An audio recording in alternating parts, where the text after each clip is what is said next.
Now let's get to that breaking news at the state capitol tonight, where Georgia lawmakers are racing against the clock to get those bills passed. Aisha? Yeah, Ron, so they have less than an hour to finish their business when the clock strikes midnight this legislative session. Hey, it is officially over. Doug Richards has been at the Capitol all night long. Doug, tell us what it's looking like out there right now. Still hard at work.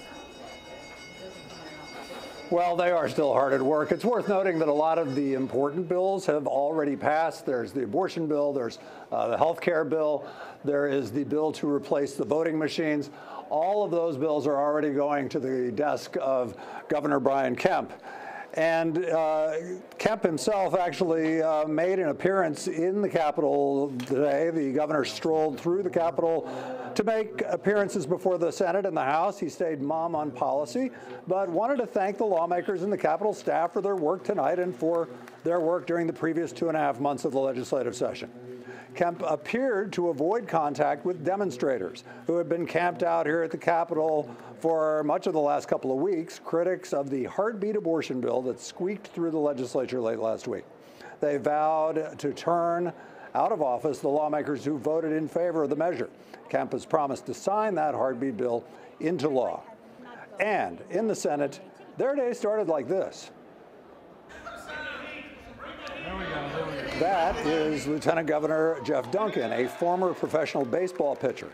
Thankfully for the members of the Senate, the Lieutenant Governor is still reasonably accurate when he throws a baseball. The legislature passed a couple of bills that we've told you about before. They passed a bill requiring evidence in unsolved sexual assault cases to be kept in storage for up to 50 years. The legislature also agreed to a bill that will allow the study of the biblical texts of the Old and New Testaments in public schools without promoting or criticizing the Bible's religious messages. And as we speak, the state Senate is debating a medical marijuana bill that has been contentious, particularly over the last couple of weeks, trying to decide to what extent the state can cultivate medical marijuana in state and then process it into medicinal cannabis oil for distribution in the state. Currently, users of medical marijuana are allowed to possess it, but they are not allowed legally to buy it except across state lines, which is illegal under federal law. They're trying to fix that, and they've got about an hour, maybe a little less, to try to straighten that out and then also get it over here to the House. All right, Doug, thank you so much for following the issues that impact all of us tonight. Thank you.